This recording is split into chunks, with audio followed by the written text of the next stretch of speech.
All right, hey guys. Okay, I'm gonna make this "Bury My Heart, a Wounded Knee." It's a book. I forgot the guy who wrote it, the author, but you Google it, you'll find it.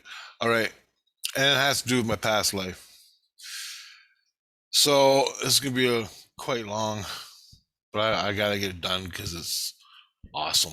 It's an awesome experience in my life. So before I knew anything about my native past life, this is how I found out. I'm in Chatham, Ontario, and at one point, and I've been dealing with the ETs and the UFOs, trying to figure that shit out all my life. But this came about where in my heart, in my chest, I'm feeling Native American. You just feel it. You feel the culture. Awesome. To me, it's awesome. And I'm feeling it. So powerful. And I have no experience for it. I never lived with Native Americans. I had no American friends, Native American friends at this point in my life. Growing up in Hickville, Chatham, Ontario. So why am I feeling this? I couldn't figure it out. I'm feeling Native American people. So I carried that around. I'm in high school. I carried it around for days. And all of a sudden I thought, I don't fuck, man. I'm gonna meditate. See, now I already did this with another past life. So I'm gonna try it again to try to figure out what this feeling is. So I put in my earplugs, I started meditating, and I'm deep in meditation, and I asked myself, I'm at this point in my life, I'm closed up like a brick, just like anybody else. I'm closed up like a brick. I can't see. I don't know shit. I have experiences all the time, but I don't know what the fucking ETs are. I don't even believe they're ETs. I just think they're fucking nightmares. But hey, I walk outside and there's a UFO sitting above my fucking house. So what does that say? What does that mean? Lots of cool stuff. Watch my ET experiences in the playlist. Now I'm feeling all Native American one day, and I'm gonna meditate and figure this shit out because it's driving me nuts. It's driving me literally nuts. I don't know what the fuck is going on. I don't feel anything else, just Native American. That's all. So I lay down in bed, meditate deep, and I start chanting. What's the Native American feeling in my heart? What's the Native American feeling in my heart? And I just chanted that for 10 minutes. And all of a sudden, this is how I do it. You know, when you go to sleep and you feel that crossover, you feel like you're crossing over and you just drift away. Well, I got to that point while I was chanting in meditation. You just drift away. As soon as you drift away, your ego, subconscious, your soul, and your subconscious goes in your head. I'm having a vision. And I already think I made a video of this. I'm in a vision.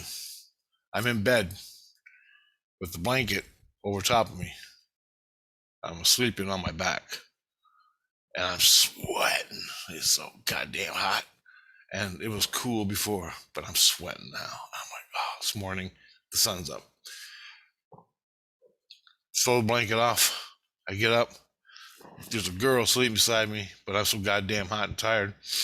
I just open up I crawl across and open up. And the sun comes through. And I'm like, holy shit. I come out and I turn around, I close, and it's a fucking teepee. I'm in a teepee.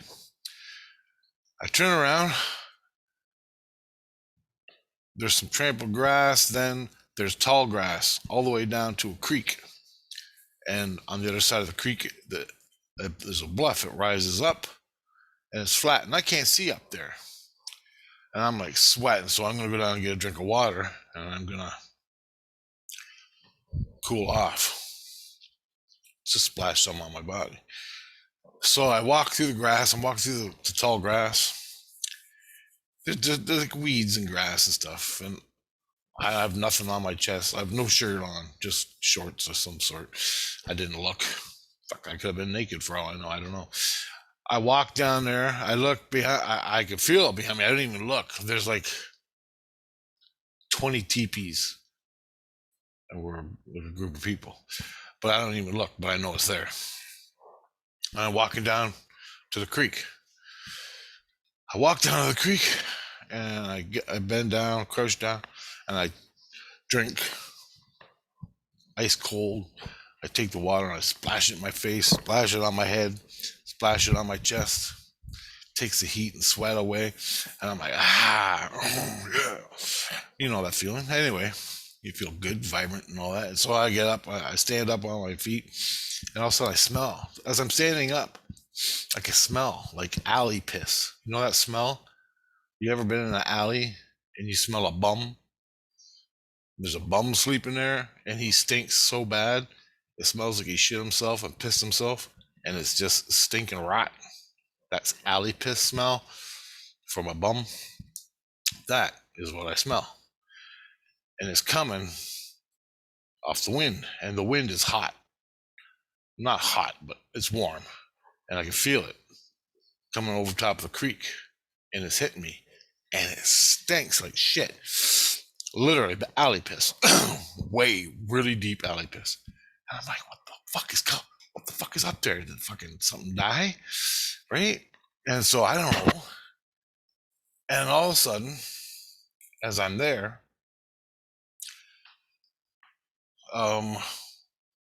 three horses with guys on top of the horse, sitting on the horses, come walking up to the bluff.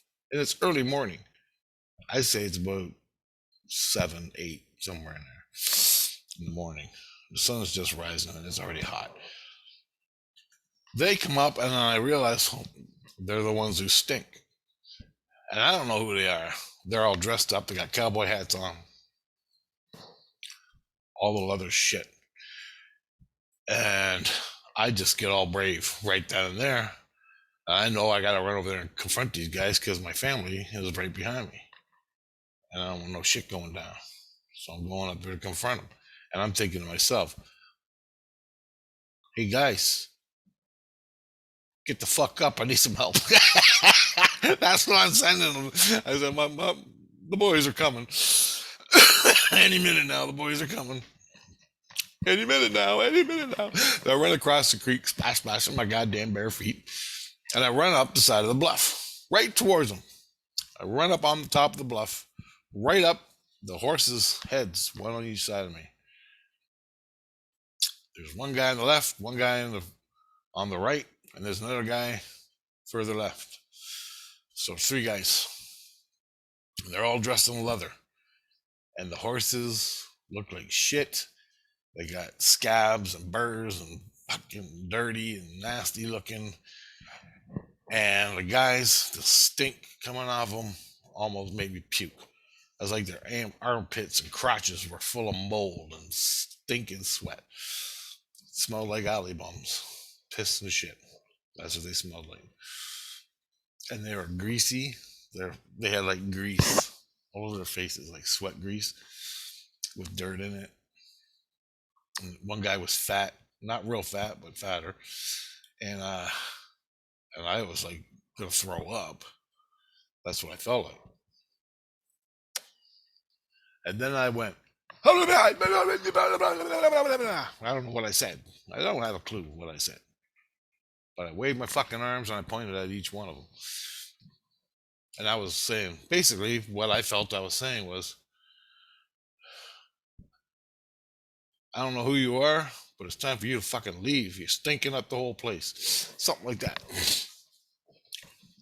And then the guy to the left, he said, blah, blah, blah, blah, blah, blah. And he looked at his friend. And his friend looked at him. They're all laughing. Looking at each other laughing. And I said, blah, blah, blah, blah, blah, blah, blah. Well, the guy on the left had no more of it. He didn't want any more of it. So he reached over, hit the fat guy in the shoulder, blah, blah, blah, blah, blah, blah, and hit him. And the fat guy goes, hey. All of a sudden, the guy on the left pulls out a gun. I didn't know it was a gun. I don't know what the fuck it was. He pulled out this long thing and pointed it right to my fucking nose like that, right at my nose. I'm like, where can I find my nose? Just like that. So I'm looking down a barrel like that, right between my eyes or my nose, somewhere like that. And I remember I could stick my finger in there. Does he want me to stick my finger in there? That's what I'm thinking. Does this guy want me to stick his finger in there? Stick my finger in there? I didn't know what it was. Never saw it before. Never saw anything like this. Am I supposed to? Does he want me to stick my finger in there?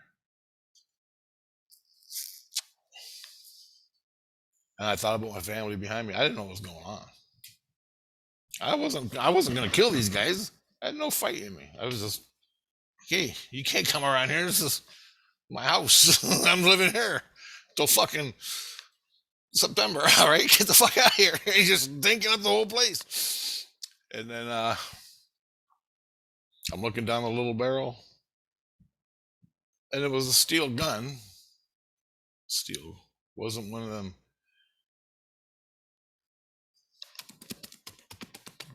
Oh, guns. It was. I don't think it was. It was a shotgun. I think it was a shotgun. Maybe it wasn't. I don't know.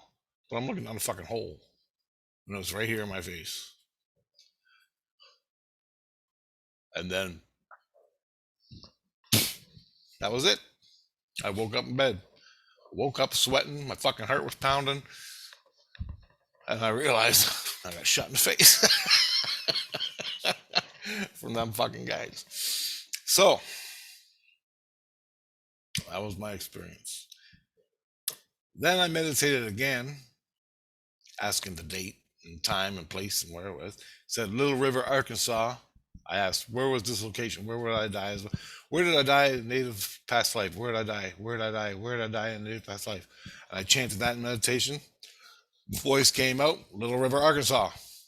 This was a year or so later in Vancouver. I did this chant to find out the date and place because it's still bothering me. I felt all native again. Later, a year later in Vancouver, I chanted that. Little River, Arkansas, 1700. The year 1700, Little River, Arkansas. Never been there. Want to go, but I can find a spot. I did some research on that. I think I wrote all this down in a past life video already, but it's part of this experience with the book. I then did another one of events that happened in that past life. And there was another event where some kids got lost in the Platte River. It gave me the date where it was, Platte River, 1680 something. And I talked to a dead medicine man. In the vision, I was talking to a dead medicine man from our people. He knew where the kids were along the river. The river was flooded. They got washed down. He told me where they were, and I went and got them. Spiritually, that happened. Platte River. Platte. Never been there. Never been to Arkansas. Nothing about it. Absolutely nothing. I still don't. It's been 20 years. I'm not a bird or an animal, so I can't cross the imaginary border into America without my flu papers and passports and fucking rectal fucking scan. Anyway,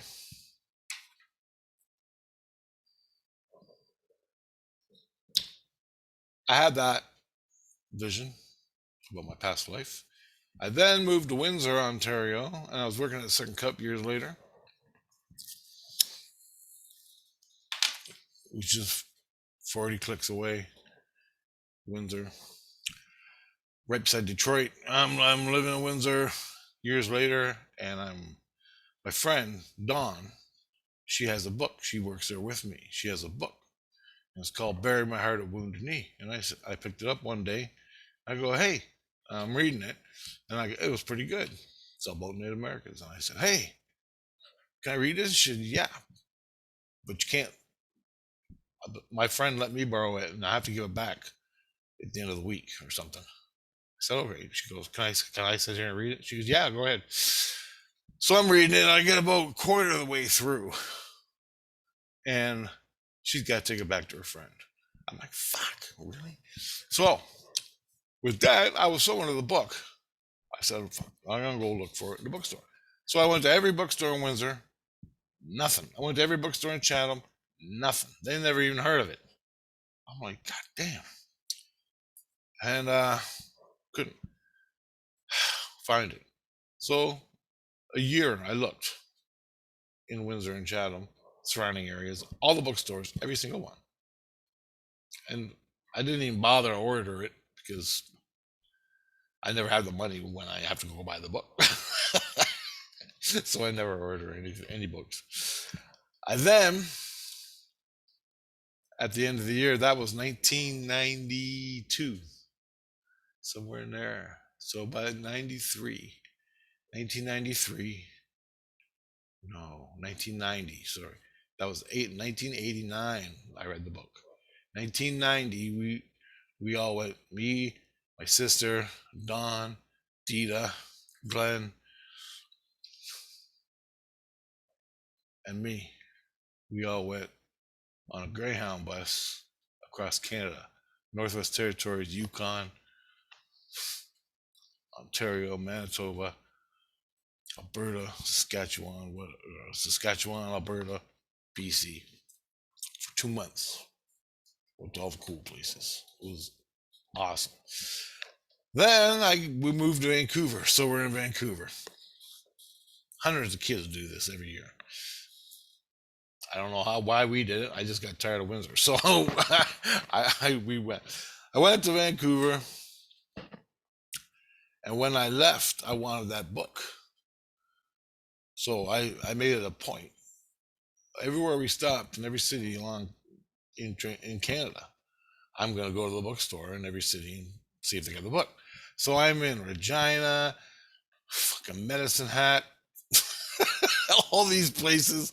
I'm looking for this damn book. Couldn't find it. They knew about it, but they didn't have it. Every bookstore,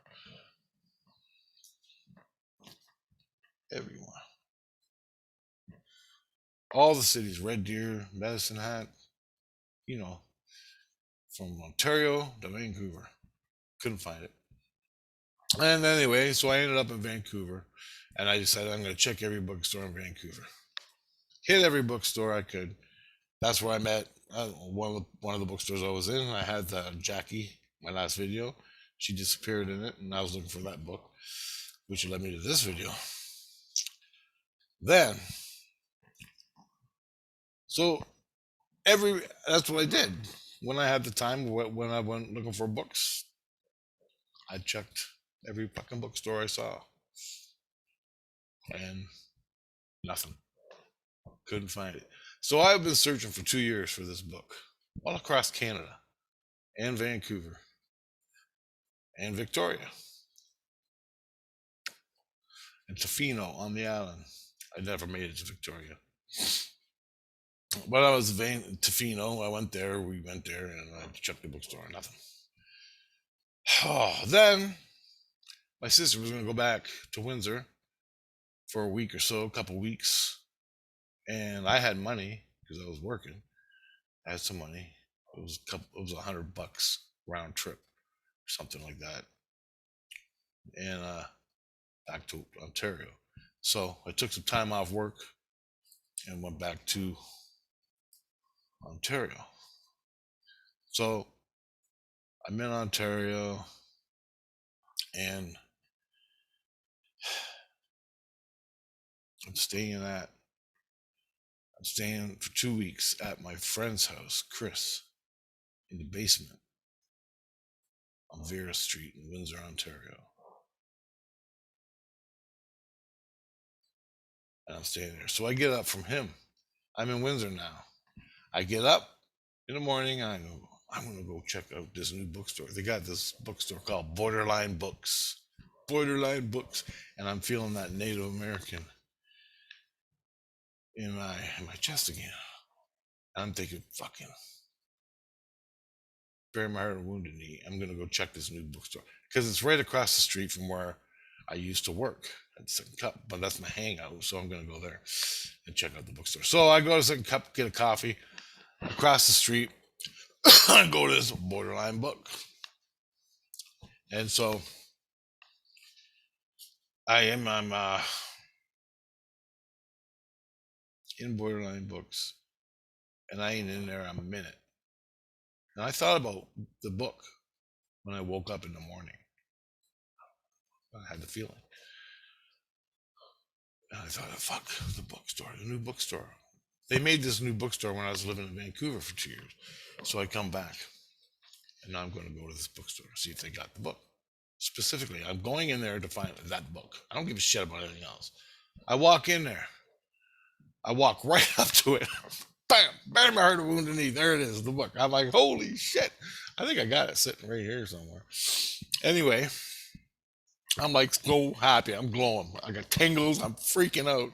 And I'm like, I thought about this book this morning and you have it. And he goes, holy shit. And I go, hey, nothing. I live in Vancouver. Yeah, I've been looking for 2 years for this book across Canada to the salesman. And he's like, well, bud, here you go. And I'm like, God damn. So it was like $30 or something. So I gave him $30. And I'm out the door. I'm in, and I don't even want to read it. It's got to be perfect when I read it. So I'm like, I'm going to read it. I'm going to go home tonight and read it.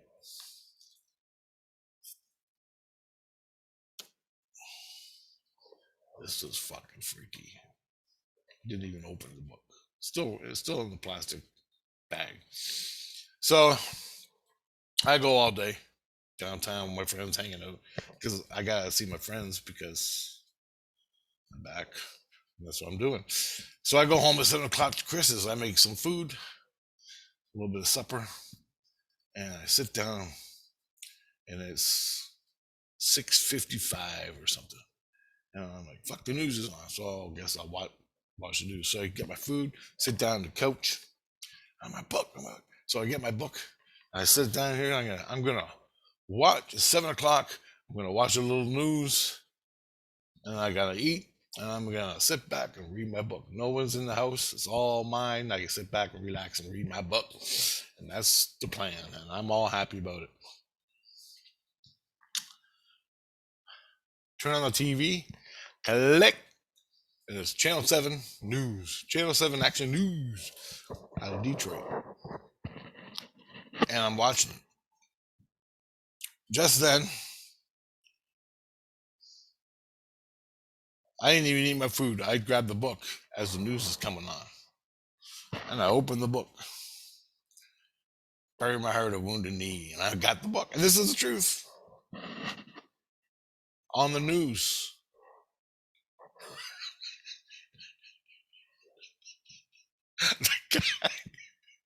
The fucking newscaster goes, this is such and such an anniversary of Wounded Knee. This is the anniversary of Wounded Knee. I'm like, and so it's the anniversary of Wounded Knee, something that happened to and what they did to the Americans in Wounded Knee, and this to the Native Americans in Wounded Knee, and it's the anniversary of that date. And I didn't even know it. The newscaster is telling me as I open up the fucking book, and I didn't know anything about it. And it's the anniversary, and I looked for two years or more for that book across Canada in Vancouver. I get home on the anniversary of Wounded Knee. I buy the book on that date in the bookstore. I open it up, and the news is talking about Wounded Knee as I open the fucking book. How can you believe that shit? Can you believe that? And that's what happened, man. That's what happened. Synchronicity after synchronicity after synchronicity played out perfectly. Took 2 years, but it played out perfectly. Man, I had tingles. Freaking. I was so high. My hair standing on end.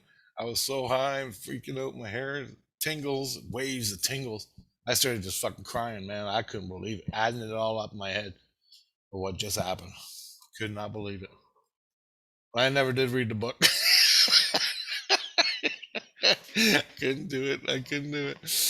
And I think the guy said for the guy on I don't know for sure. The guy on the news said there's a book called "Bury My Heart, a Wounded Knee," and you should read it about Native Americans and history. I think I was too freaked out after this, so I don't really remember much. But I think he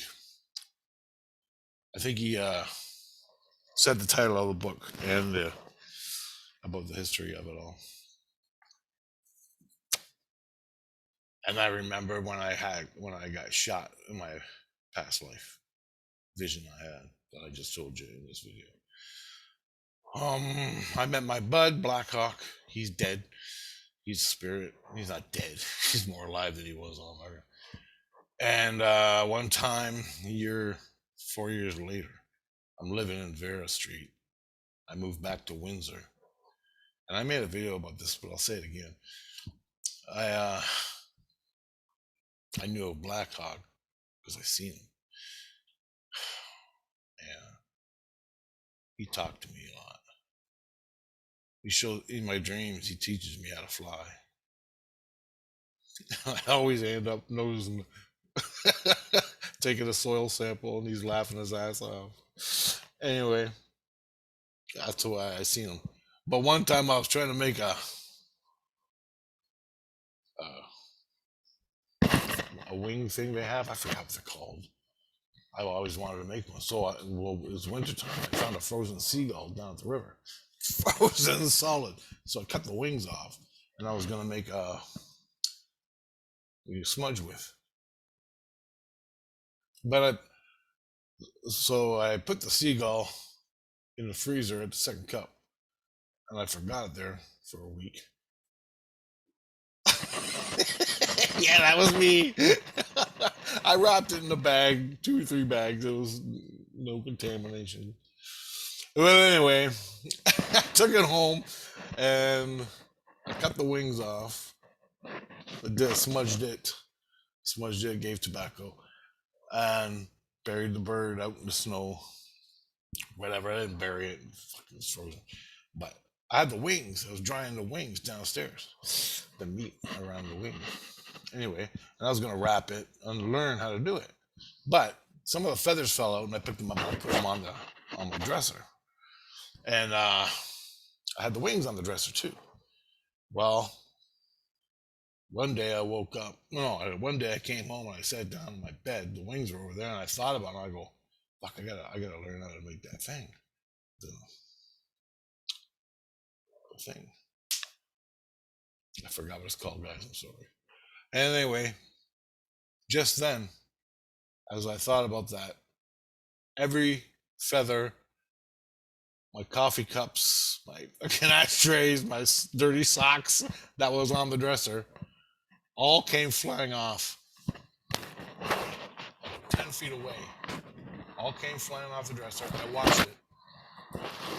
Boosh! Right into my chest, on my bed. And I'm like, holy fuck. I go, Blackhawk. I hope that's you. All of a sudden I laid back and I was like paralyzed in fucking fear, man. And I'm like, oh, please be Blackhawk. And I looked and all of a sudden, woof, right out of nowhere, he just stepped forward. No top on.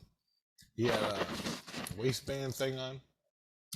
No top, and he had a big fucking mohawk. And he stood looking at me. I could see his face and everything. He just stood and he was pissed. And I'm like, all right, I get it. I'm sorry. He goes, basically something like, don't be sorry for me. I'm just fucking warning you, smartening you up. You're disrespecting. And I'm like, I get it. I knew I was, I'm sorry. But I was disrespecting the bird and I was disrespecting the fucking powers of the bird. And I was supposed to create this thing, bless it, and use it. But I didn't know how to make it. I had to go research it. But I didn't know how to make it. And I was going to go find out. And we didn't have computers back then. So I just left it sitting there all pretty on the well, he didn't like that. Smart my ass up real quick. And that was that. I saw him. I saw his pupils. He was invisible, but I saw him. Skin color, he was red. You see his pupils, brown eyes, mohawk, and fucking chest muscles like fucking body. I'm like, don't let me die, please. Don't let me. You're my bud, man. He goes, I'm just smartening you to fuck up. So he's just giving me a, kicking the ass. Love him for it. Nice to have him around when you need him. Anyway, guys, so that's my story. Bearing my heart, a wounded knee. If you ever get a chance to read the book, read it. Read the fucking book. Later, guys.